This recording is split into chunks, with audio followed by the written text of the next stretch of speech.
Right, good morning, everyone. How are we doing today? I'm here with Scott Laird. How are you, Scotty? I'm very well, thank you. Thanks for having me on. That's all right, mate. I see you were just mentioned to me off stream there that you've watched a few of these as well. So how are you enjoying them? They've been really good. It's great to hear sometimes stories that you forgot about or things you didn't even know about, and also people that on podcasts. I feel listening to them and doing them, you open up a little bit more as well, and it's great for the fans to hear things they probably would never have heard of or knew that went on. So I think it's great to open up and tell things as they were and not hold back, so to speak. Yeah, that's very true. Obviously, as you said there, the fans just want to hear it as it is a lot of the time. And obviously, yeah, you're a supporter of the club, but you don't really get to know much about what's actually happening behind the scenes. Obviously, what happens in the dressing room sort of stays in the dressing room. Unless you're at the billet, of course, which is where I'm sure we recognise each other from. After a few pints, a few things might have slipped out. Yeah, absolutely, yeah. But no, I'll crack on. So the first one here that I wrote down. Um, Tell us about the goal against Luton. Obviously, you scored that last minute winner against Luton away, the first ever time that the two clubs played each other. How did that feel? When the ball fell to your feet there Incredible. at Kenilworth Road, and then you bang in the winner, and then you basically just run over to the fans and celebrate. And yeah, Incredible. That was obviously you get told in the build up, everybody, all your mates around Stevenage and all people you meet in the street, how big a game it is, especially being the first ever official one between the two teams. And it was a really good game actually. It was tight. Obviously, we went into the last stages, and we knew as a squad that we'd win games late on. And I remember Eddie getting the ball inside, and I just thought, I'm running. So I just went on that run. He played a perfect ball into me, and I just thought, I remember, I think it was Charlie in the middle, somebody's in the middle screaming for a cutback, but I thought, nah, stuff that, no chance. I'm shooting here. And yeah, luckily, it was one of my goals that I like hitting towards the back post, a bit of swerve on it to come into the back stick, and it went in. And then I just thought I'd jump in the crowd, go mental, and then everybody was there. I think a couple of my mates fell down a few flights of steps. I think George Bradshaw injured himself. I think someone broke their arm. I think falling yeah, over that's the it. I, few of I remember. the I steps. remember So the scenes in the away end as well. It was crazy. It was one of those games that obviously. Oh, we just lost Scott for a minute there. But yeah, it was a crazy game. It really was. Hopefully, we'll get Scott back in a minute. I don't know what's happened there. We've just lost him briefly. Um, so hopefully he'll be back shortly. But just bear with us, guys. Of course, we've got a few other interviews lined up as well. Let me just get onto him and just see what's happened there. But we've got Robbo coming up in the next few days as well. We also have an interview with Carl Alford, in fact, in about an hour and 20 minutes. There's Scott's back now. There you go. it just went out. You have to start again. Are you all right? No, we're good, mate. We carry on. Just absolutely, just battery just went. No, we're good. So yeah, carry on where you were at.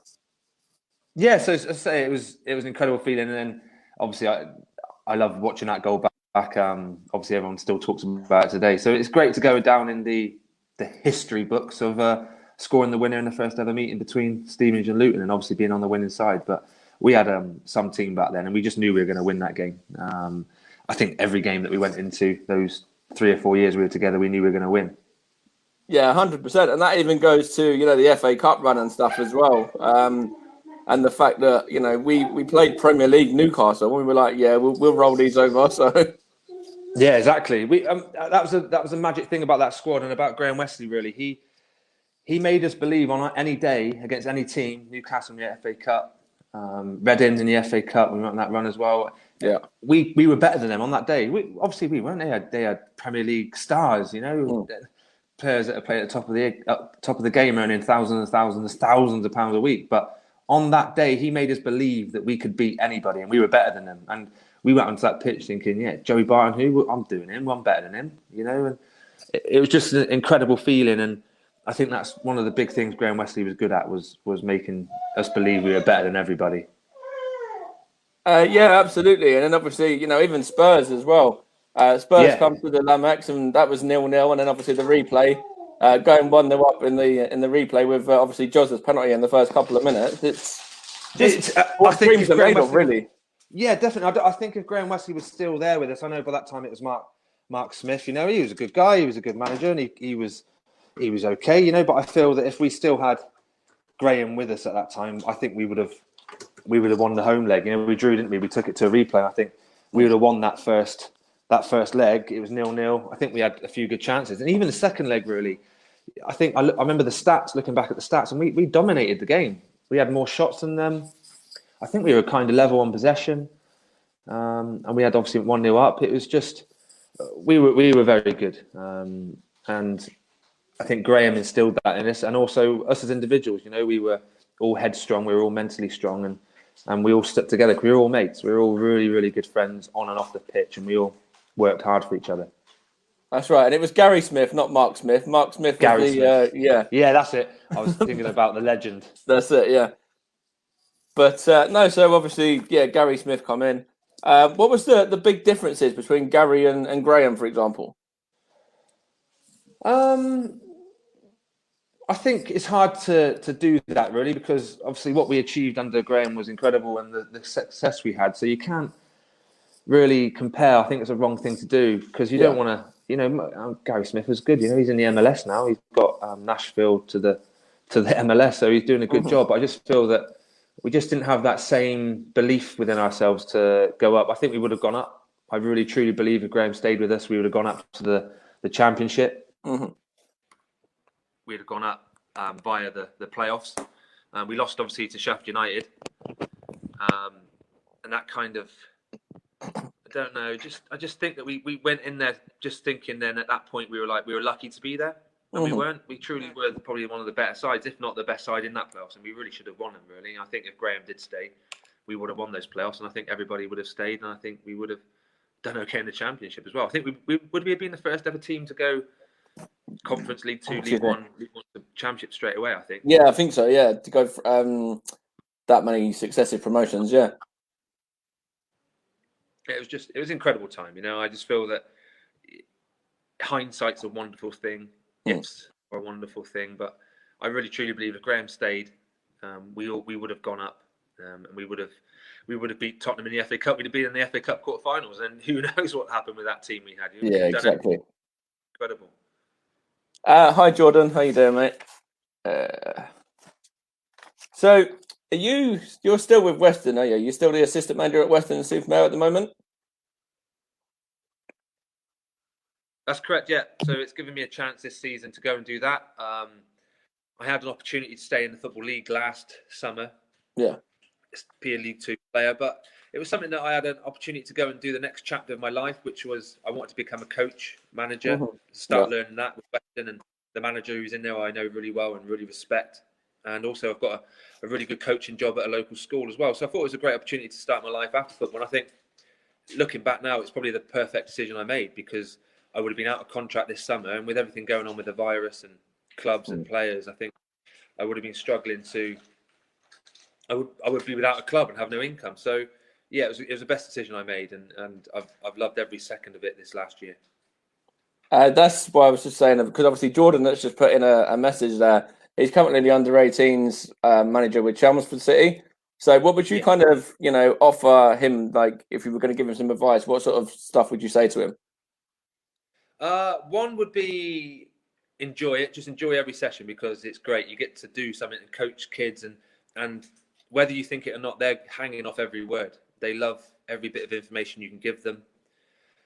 Let them express themselves is a big thing. And then also as a coach, I got told by the managers at Western now who had me at Forest Green Academy, and he made me coach at every level, every age group while I was there for 2 years. And that was a really good thing. So while you're doing your under-18s, go into the under-8s or go to the under-13s and do a couple sessions or a couple games with them and just see how they work and how they train, because every age group is different. And I think if you can get an understanding of every age group and how they all work, because obviously the younger ones, the under-8s, the under-9s, under-10s, they just love football. So they're just buzzing around, running around, kicking everything, kicking everybody. They love it. And you get the under-13s, 14s, 15s, they're a little bit more, Kevin and Perry, they're a little bit more moving at school. And they still love football. You've got to learn each age group needs a different. They need to be handled differently and talked to differently. So I think getting an understanding of every age group really helps, and that really helped me. And a really big thing that I learned from was Scott Bartlett telling me to do that. Okay, we've got a message from Josh there as well. Josh Gormley. Would you ever want to or consider coming back to Stevenage maybe as a coach? Of course, that's a stupid question. Just yeah, of course I would. Stevenage is a club that's so close to my heart. Is something that the club I had my best years at. I love. I got really good friends still up there, so of course I would. They're under good management now. I feel with Revs. I think they've got a really good chance to do something with him. I think he's a really good guy, but you never know what the future holds. At the moment, I'm really happy where I am, but yeah, of course, I'd love to maybe one day come back to Stevenage if the time is right and if the circumstances are right. Well, you're always welcome, Scott. I'll tell you that. I appreciate it. So yeah, what was it like? Obviously, you joined the club originally on loan under Peter Taylor. What was it like playing under Peter Taylor? And was it kind of always set in stone that you were going to sign permanently at the end of that month? Yeah, so I was at Plymouth at the time. I just come back from a loan at Torquay. We only played 2 games in like 2 months, but I really loved it at Torquay. It was a good club. Manager was really good. Paul Buckle, the lads were brilliant. I loved it, and that's probably why I stayed a bit longer because I was always on the bench, but I just loved being around it, being involved in the actual first team setup. Because obviously at Plymouth, I was a professional, but they were in the Championship at the time, so I was a young one, so I was kind of out of it a little bit. I was on the bench numerous times, quite a few times, but it came about where Paul Sturrock at Plymouth just said, look, you can stay with us and sign a new deal, but it's not going to be the best thing for you because you play reserves, you probably go out on loan again, but the best thing for you is to go and play football at men's level. And he's good friends with Peter Taylor, and they're after a left back. So I went across, obviously, did a month, and Peter Taylor just said, look, come and sign. So I said, yeah, I would love to. I thought I was playing. It was a good squad at the time. They were doing okay. We didn't, obviously, we finished really poorly. We were in the playoffs, weren't we? When I joined. Yeah, that's right. Yeah. You can probably blame it on me if you want that first season. But I just loved it. I loved everything about it, and it was a no-brainer to me. As soon as they said, "Do you want to sign permanently?" I was like, "Yeah, do it. Let's do it." So, yeah, and then obviously the rest is history, as they say. That's right. And then obviously that team had quite a few loanies in that team. Anyway, I know. I remember it had was it Zoltan? Zoltan Liptak was in that team. Tommy was in that. Smith. Yeah. Name from the past. Yeah, there's a few. Obviously the winger, the lad, I can't remember his name now. He went to prison, didn't he? So yeah, that's right. Yeah.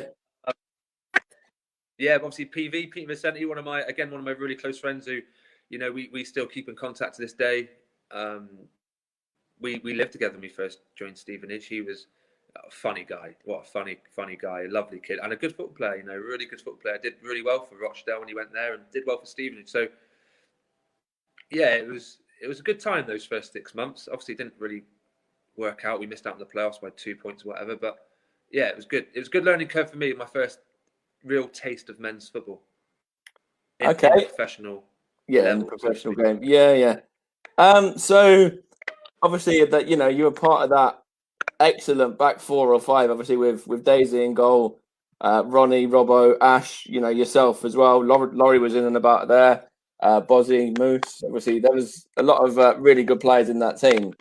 And yeah, so what was it like playing in that sort of back 4 or 5 with Ron and obviously your good mate Daisy as well? Yeah, again, back to my point I said originally earlier was what was really good about all of us was it was a constant through those 3 or 4 years. There was not really much. You mentioned the back 4 of Ronnie, myself, Robbo, 4. But after that, you had obviously Darius came in at left back now and again. Brights at the start of those 4 years together. Laurie Wilson, Michael Boswick. So we had that, but we had really good players that would come in and also fill in those spots. So I think that was the biggest thing we did over those 3 or 4 years. We had about a core of 13, 14, 15 players that stayed constant throughout. So we knew each other's game inside out.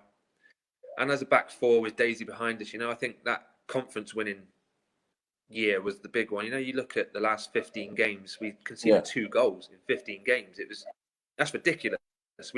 We kept, I think, 13 clean sheets, or I think that's still got to be some sort of record as well. You don't really hear that anymore. Yeah, it was. Yeah, it's got to be. It's got to be some sort of record in the whole world. It's incredible. It's just. Yeah.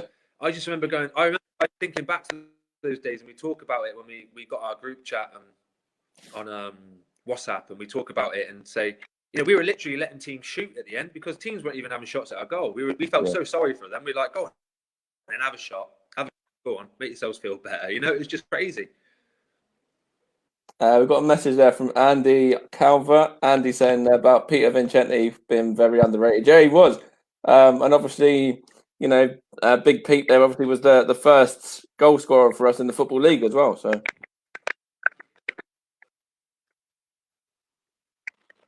Yeah, he was. Peter's obviously a big boy, 6 foot, whatever he is, massive. But he had great technique. And he could run all day, and he was honest as the day was long. And I think that was the biggest thing again about the whole squad. We had people that were honest, that worked hard. Were the best footballers. We know that we were never going to be the most skillful, but we all worked so hard for each other, so hard as individuals. So I think that was a big thing. Again, credit to Graham and his players that were hungry to work hard and wanted to buy into the whole process, the whole story of what we were trying to achieve. So Pete was brilliant, and also off the pitch as well. He was great in the dressing room, funny, one-liners, quick-witted, just a really all-round top guy. Pete, I haven't got a bad word to say about him, really. I remember there was a couple of Sunday Sunday afternoons, and I'm I'm in the Old Town now. It's where I live at the moment, but I wasn't ever far from the Old Town anyway. And I used to drink with Pete in the Red Lion sometimes. So obviously, like on Sundays, and he'd always have a story to tell.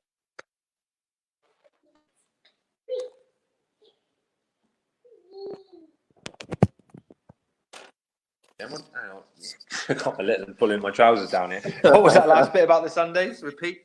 Oh, I used to drink with Pete occasionally in the Old Town in the Red Lion, and we used to just chat for hours on end sometimes, and just have a right good laugh on that. So yeah, you could talk the hind legs off a donkey, that boy. Yeah, and I think he actually might have worked with my cousin as well, or his missus worked with my cousin or something at the time. So yeah, probably. So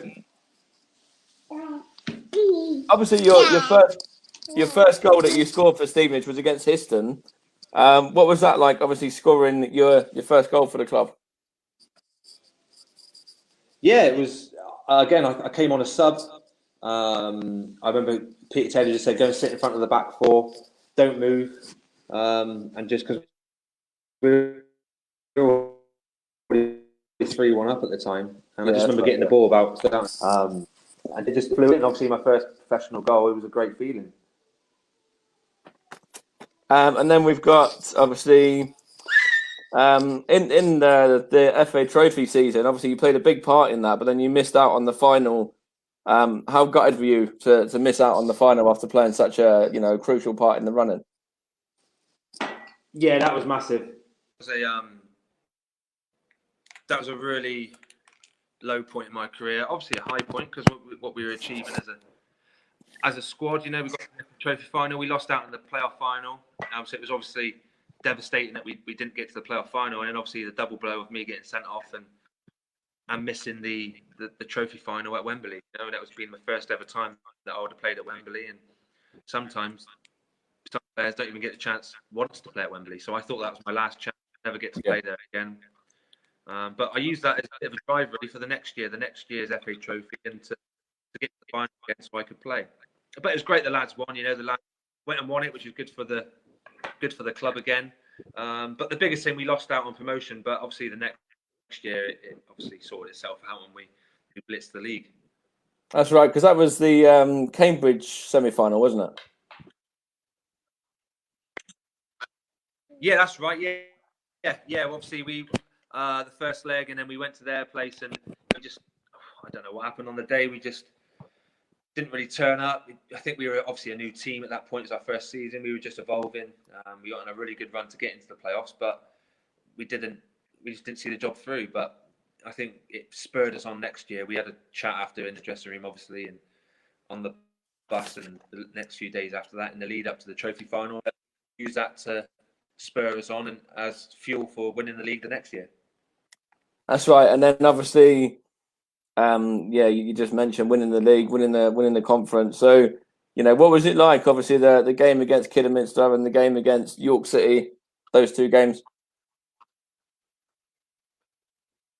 Yeah, and Crawley, was it Crawley as well? Yeah, the Kidderminster games, we knew we just knew it was that was our time. That was when we were gonna go up. We just knew it. We turned up to the game full of confidence. And then when Josler put that ball in the net, obviously the first 2 minutes we got that indirect free kick and Charlie scored. It was a great feeling. We just knew then we were not conceding goals at that point, so we just knew if we scored a goal, we would win the game. And then Josler put the icing on the cake with that right foot finish. From Joel, we've never seen him score a goal with his right foot. To do that, everyone just went mental, and I just felt for the fans at that point. How much of a not relief. Obviously they did it back in 1996, was it? Yeah. They got up, they couldn't go up because of whatever reason. The stadium, yeah. And then for them to experience that to the Football League, the promised land, so to speak, for the club, it was just incredible. For the fans, I just felt for them really, and how much they've been waiting for it all. Finally get there. That's right. It was just an outstanding, couple of weeks really, because obviously I think most of the fans knew as well that it was coming. So the games against, I think it was Crawley and Kidderminster and the York game and everything like that. Like I think everyone was pretty prepared, and I was talking to Bridger about it as well, and it was like that goal he scored, the game against York. It was like everyone's just waiting for the trophy presentation at the end, and it was. Bridger even said that it's kind of like giving the fans something to cheer on the day in the 90 minutes as well.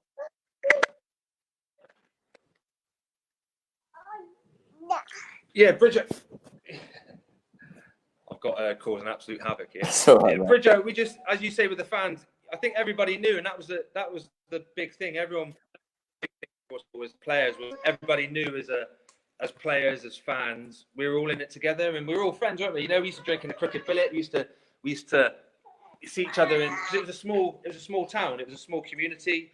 Everybody knew everybody. After games, used to come into the bar after and have a drink, and I think that was a massive thing. And I think everyone was friends. Everybody knew each other. I think the fans knew our games because we used to talk to the fans. They knew what we were like as individuals and how we play in certain areas of the pitch and why we made certain decisions. And we were all together, and the atmosphere you guys created. That last bit towards the end of the season when we were coming out for a warm up at home and the ground was full.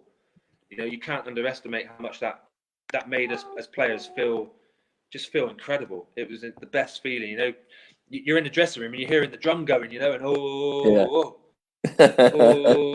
you just think they're all out, and you before we came out, we were looking through the tunnel and having a little look to see, and it was just full. The ground was full, and that was an incredible thing for us as players, and something that you fans can't underestimate how good that made us feel, and really spurred us on.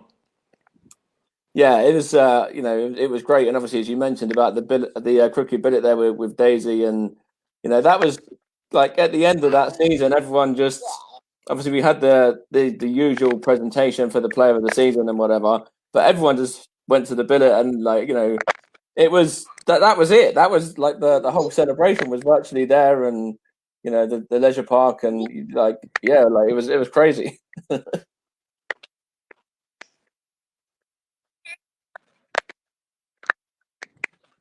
Yeah, it was great, and that's again, they're the things that live with you forever, weren't they? They're the memories that live with you forever, and they were, we created them together as players and fans. So it's great that everybody can enjoy them together, and I think the fact that we enjoy celebrations with fans was a big thing as well.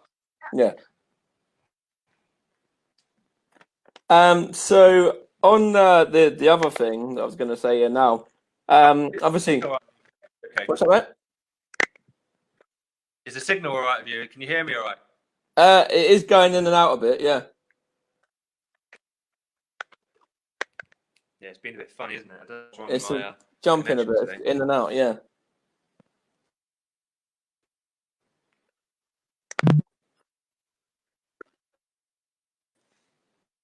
think like it's. Oh, I think we might even have lost you now. Yep, no. See if you got another one.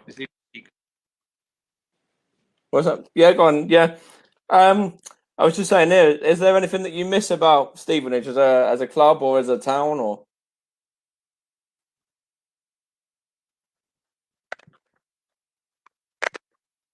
I think that it was the closeness of the.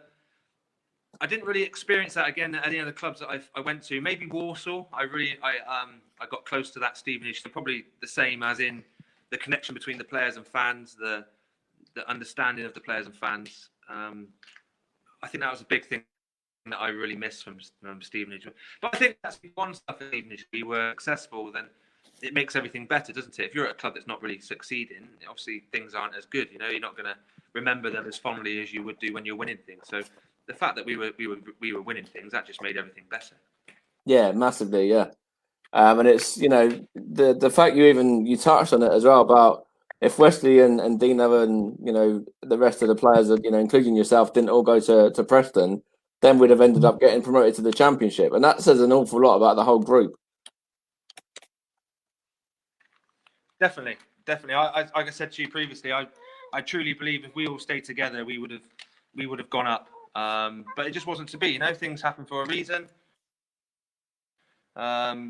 We didn't play together. That squad got dismantled afterwards, which is a real shame. But things like that, they happen. You can't carry on forever. We were very lucky to have those 4 years together where everything just seemed to happen, seemed to work, seemed to gel together, and it just all came together as a real big, I don't think you'll find many other clubs or many other teams do that ever again. We were just very lucky to do that. It's just a story that we'll probably again, really. That's right, and that's why it's so great when like the end of last season for Ronnie's testimonial, when everybody gets back together again, and you kind of see just all of those players, the talented players that we've had throughout the years, and obviously that that group there from those 4 years all come back together and get managed by Graham again. It's just nostalgia.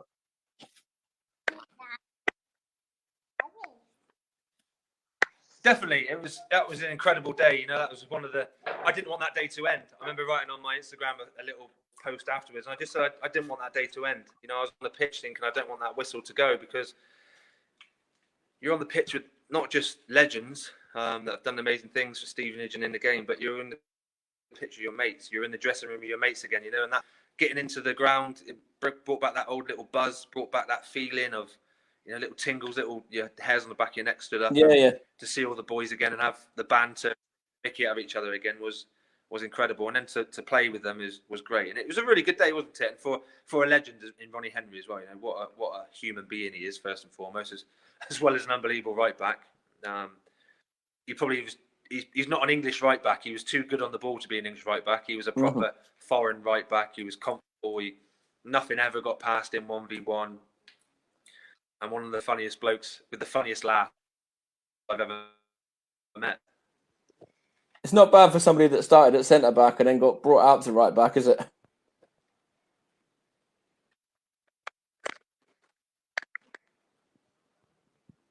No, he was. As I say, he could play anywhere, and it'd be unbelievable. He could play centre back, right back, centre midfield, right midfield. He could play up front. He could play in number 10. He could play in goal. He's one of those players where he makes everything look easy. And he's got the best teeth I've seen and the best hair I've seen. So yeah, he had everything, Ronnie. We've got a message there from Russ. Who was the best player that you played against?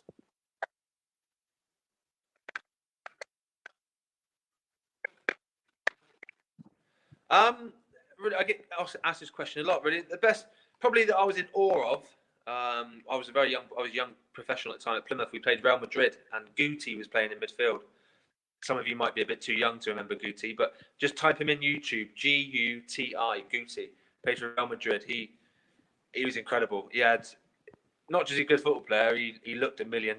He came out and he had his blonde hair. He was tanned. He was skinny. He had his Alice band in. He had his socks over his knees. He had the tape around the wrist. He just looked the white boots boots. He just looked like a Greek god. You know, he was just so good looking, and I was like, oh my god, this guy. And then the game started, and he was even better footballer than he was a good looking guy. He literally stood in the middle of the pitch in the centre circle, didn't move, and dictated the game. And passing, bringing it down his chest, just dictating. He was incredible. So I always talk about Guti. Really, he is the best player I've ever played against. And then obviously, if you look at Real Madrid players as well, when you were at Stevenage, obviously you played against Spurs with Gareth Bale in that side as well. So obviously, he'll be not too far behind. No, he was a joke as well. Again, I remember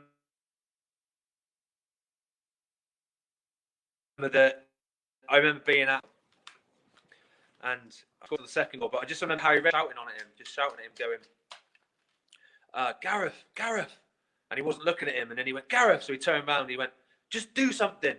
Then all of a sudden he got the ball, did some certain things, and bang, goal. You know, and I just remember Harry Redknapp going, Gareth, well done.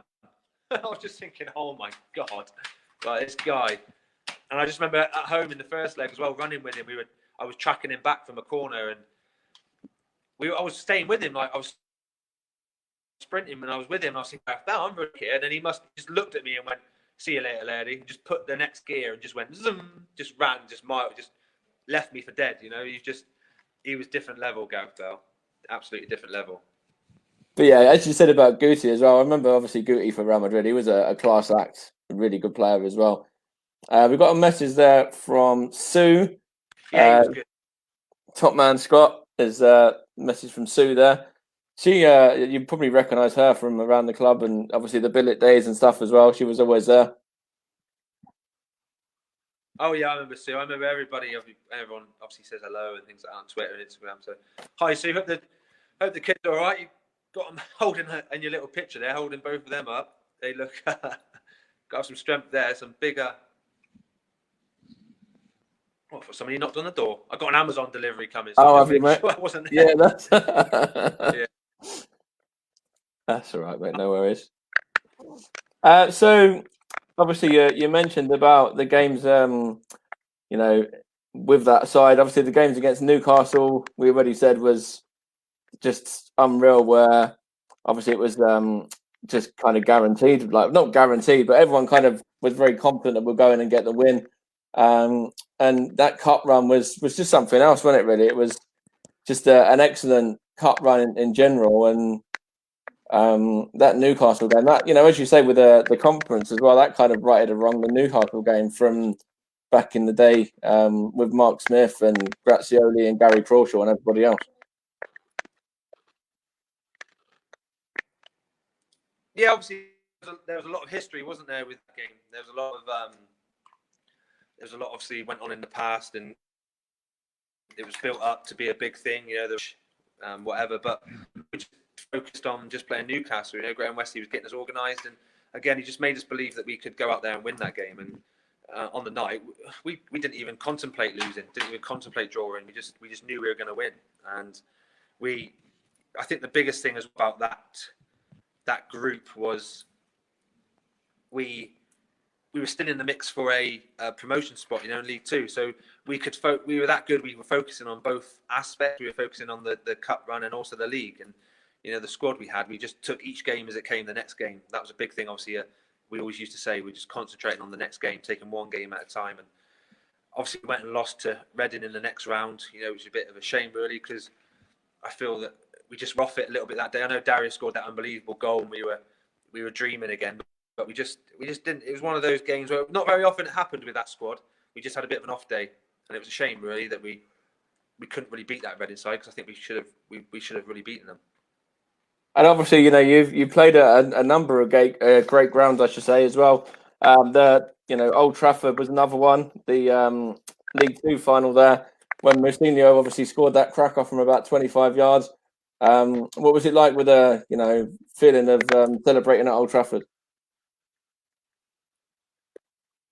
Yeah, another game. Again, you know, I've been so lucky in my career to play at some unbelievable grounds, and, you know, Old Trafford was another one. And again, to go and win the League Two playoffs. And I think in November we were like 18th, or even January we were 18th in the league. We were quite far down, and just went on an unbelievable run, got into the playoffs, snuck in, and then we didn't get the goal in the 2 playoff semi-finals or in the final, and Moose scored that unbelievable goal. And again, we knew that as soon as we scored a goal, we'd keep a clean sheet. And it was just I watched the game back. They had it obviously in lockdown. They put it on, didn't they? Stevenage on their main site. And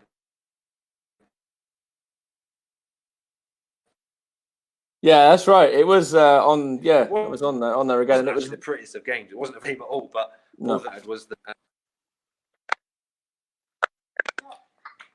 I was horrendous. And you still managed to keep a clean sheet. There you go.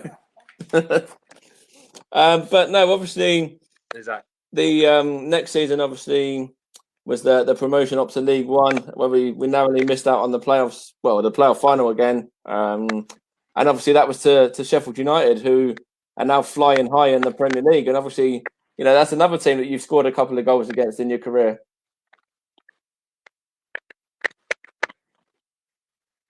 Yeah, again, we beat Sheffield Wednesday at home 5-1. We beat them Sheffield Wednesday away 1-0. I scored, thank you. And we beat Sheffield United at home 2-1. I scored, thank you. And then we drew Sheffield United away in the league as well 2-2. I scored. So it was we did unbelievable that year. And again, they're now in the Premier League, and ultimately, I think we are better than them. Even in the playoffs, they won, I know, but I think that I go back to my previous point at the start of this podcast was if we kept Graham Westley there and the boys together, I think we would have beaten Sheffield United and beaten Huddersfield in the final.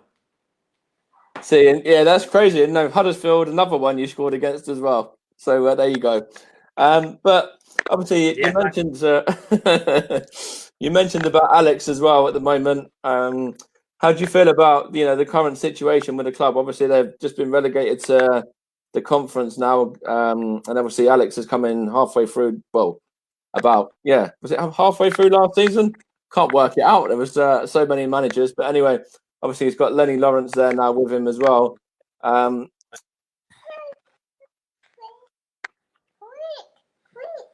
think that first and foremost, I'm so upset that obviously Stevenage have been relegated. What we did, obviously, it was 10 years ago that we got promoted to the Football League, and then to go back down. But they just weren't good enough this season. If you've got to be honest about it, winning 3 games just wasn't enough. Macclesfield, obviously, that's another thing, and how they can still be allowed in the league is beyond me. How they can do what they're doing financially and behind the scenes is incredible. So I'm not that it should they're saved from it, but Stevenage do it the right way with the chairman. He's a really good guy. He never puts the club at risk. He's building the new North Stand, everything. He's trying to make that club a really good club, and he's a great guy. And and then you look at another club at Macclesfield doing it, what they're doing, and how can they stay in the Football League and Stevenage drop out? But anyway, that's a whole can of worms. That's another one to get onto. That's probably another whole podcast on its own. But with Revs, I think you're very lucky. I think you need to stick with him. In fact, can't keep comparing. We need to stop comparing every squad since that squad of ours that did those incredible things. We can't keep comparing that because we were just very lucky, though, in that instance, that moment, those 3 or 4 years, we were very lucky to have that squad, have that what we did. And you can't keep comparing to that because you're never going to do that again. Hopefully one day they'll have a better squad than what we had, and that'd be incredible. But you've got to give the new people a chance. And with Revs, you've got a guy there who's young, who wants to succeed, that wants to learn, and also won't give you any rubbish. He won't talk any rubbish. He'll tell you straight. He'll give it to you straight. And I think that's a big thing the fans want, is a manager that doesn't hold back, tells you what he feels so you can understand what's going on. And Revs will do that. And first and foremost as well, he not only is he was he a good football player, what a striker he was, but he's a good human. He's a really good bloke. And I think that counts for a lot. He's a really top bloke. Yeah, definitely. And Revs was actually on SG1 Radio, the sports scene show. Obviously, yeah, Steve and Dean and Jay. You remember them anyway? The radio guys from the club. And he was on there last night, and he spoke really, really well. And he makes everyone feel positive, which is just what we need at the moment.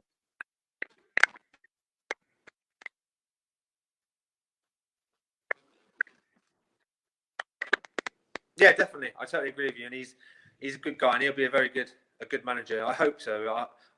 I believe he will, and I hope he does. And I hope that they change the rule in the conference. It's 2 up, 1 for the playoffs. So it's 3 teams coming up, because it's ridiculous having 1 goes up automatic and 1 through the playoffs, because there's half the teams in the conference could play in League Two. So hopefully that rule gets changed, and hopefully we can see Stevenage back in the Football League in no time at all. Yeah, and of course that'll just be it'd be great to be back in the Football League again. Obviously, next season is going to be a strange one, being back in the conference, and as you mentioned, it is virtually like a second League Two anyway, but because there's so many good teams there.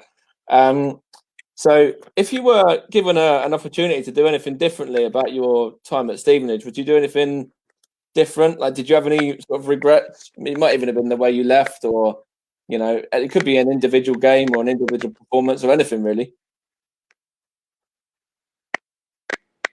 I wish I understood, but I was young back then. We were all young back then. It's not until now you look back and you realise what we had there as a collective, as a group.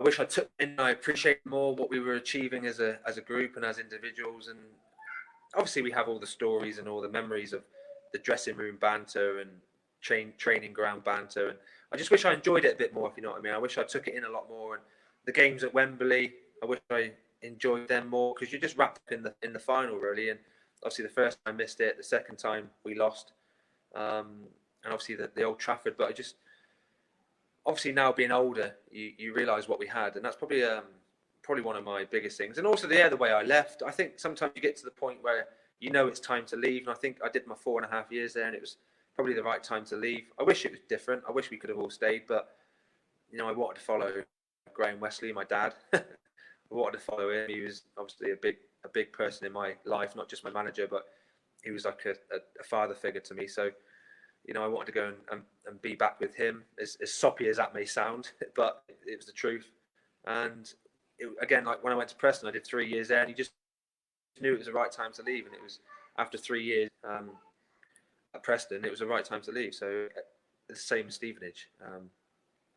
I didn't really want to stay. I could have come back a couple of times, but I didn't want to, because I didn't want to ruin that romance, if you know what I mean. I didn't want it to. It probably would have ended successfully if I came back, but I didn't want it to end. I didn't want to have another go, and then it just became sour, and the fans didn't love me anymore. I had a good relationship with them, so I wanted to keep that. Yeah, and another question I've got here was, what was the sort of deciding factors in why you joined up with Stevenage in the first place? The what? Sorry. What was the deciding factors in why you signed for Stevenage in the first place? Obviously on the initial loan, and then the permanent deal eventually after the month. Again, like I said previously, I knew straight away it was the right thing to do. I knew in there literally a couple days, moving in with Peter Vincenti, that she wants me to put tractors on now. Look, she's a proper West Country girl, this girl. She loves tractors. But I just knew straight away, and obviously playing and under Peter Taylor, he was a good guy, Peter Taylor. The squad you had back then with the I don't know what do you want, little girl? It was just an incredible time, and even though, again, like I say, we didn't achieve anything, and we actually crashed out the playoffs, so it just felt right. It felt a good place to be. I was welcomed by you guys, the fans. It just felt right. So it was a no-brainer to me to sign permanently, and as I say, the rest is history. Have you got her playing football yet? Actually, she's really good at football. I've not even tried to force it upon her or put a ball, but she loves it. Yeah, she can dribble both feet. I'm trying to get her to be a lefty like me, but yeah, she's really good. I'm trying to make her a golfer. That's what I'm trying to make her, so I can take her to the golf course and play golf with her. Okay, that'd be well, it's something that's open at the moment, and yeah. What's your thoughts on, obviously, the Premier League and Championship, obviously the games are taking place at the moment without any fans. What's that like for players to obviously play in sort of behind closed doors games? Yeah, it feels like a reserve game. But first and foremost, it's great to have football back. One, for the mental health side, I feel is, everybody loves to see football. Everyone's missed football. And the biggest thing, whether you like to hear it or not, it brings in a lot of money, football. I think it's the third biggest income in the economy for the England. I think it's lost the economy over £7 billion. That's a lot of money football brings, because not only does it bring jobs with football, it brings jobs out of the football circle. It brings in people that have to make the kit, people that supply the burgers, the drinks, the stewards, the maintenance work, the people that work at the training ground, at the offices. Football brings in so much money. And obviously, what's happening right now is an awful thing, and people are dying. It's not right. It's wrong, and we need to stem that flow. We need to bring that number down. But mental health is a massive thing, and I think football, whether people like it or not, it helps the mental health. And I've loved watching football. I've loved watching it again. There's been some really good games, and I think we need to get it back as long as we're safe. I think at our level, the Football League, obviously we've got to find a way of keeping social distancing until we can sort this virus out. But I think we need to slowly get it back, because both my jobs rely on football. I play football. I also coach football at a local school, and that's my income. I need to provide. We all need it to be safe, because ultimately, first and foremost, we need to be safe, and hopefully we can come to some sort of, not agreement, but a way of playing football with fans, because football is nothing without fans.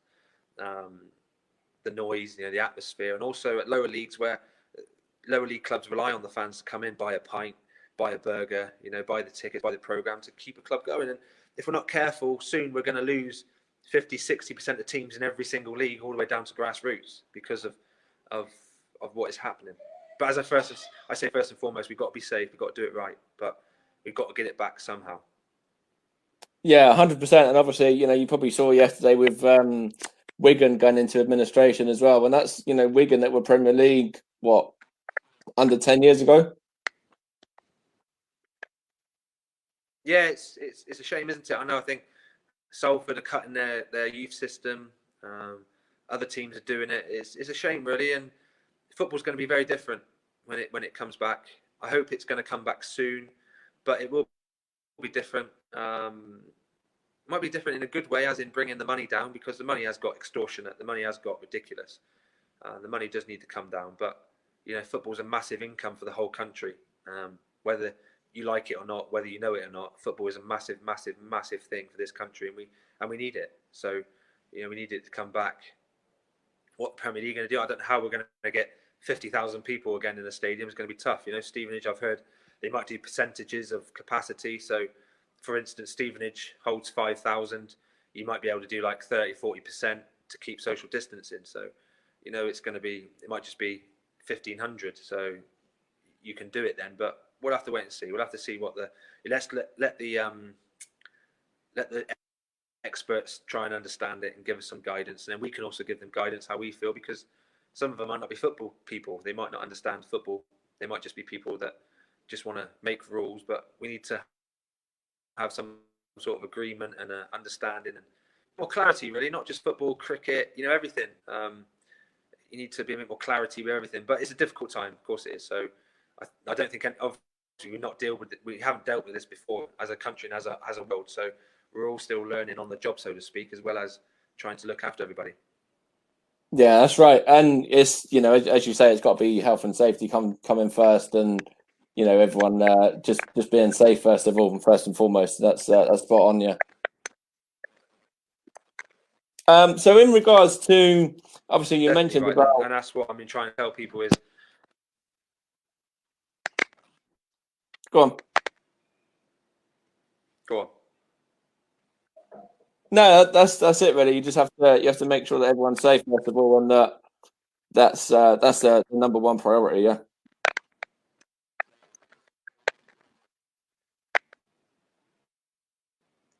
No, I totally agree. You carry on with your next question before I interrupt you again.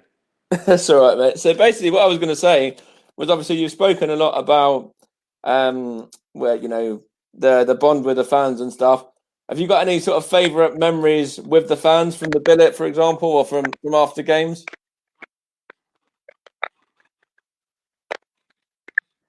Yeah, loads. I used to love going in the bar afterwards, seeing everybody. I used to love going down to the billet and seeing people down there, and just seeing people out and about in Stevenage itself, and just chatting, because I love talking. I love chatting football. I love chatting about everything. So it's just great to talk to the fans, and again, I haven't really felt a connection again. A little bit like at Walsall, Preston, I did, but Walsall probably the closest was to Stevenage, as in the connection between a player and the fans was a big thing for me. And the Luton game was massive. That celebration and what it meant to the fans, us getting the fans voted, and the celebrations afterwards together, and just everything really. I made some really good friends playing golf up there, and the Bradshaws, Jack and George. I go on, obviously Hazy, who's a local as well. So yeah, made some really good friends up there. And hopefully one day I can come back in some aspect and see them all again. All right. Well, I think we'll leave it there. To be honest, Scott, I think we're good, mate. To be honest, I think that's probably covered everything that's come through and that I've got prepared and stuff as well. But it's been great chatting to you.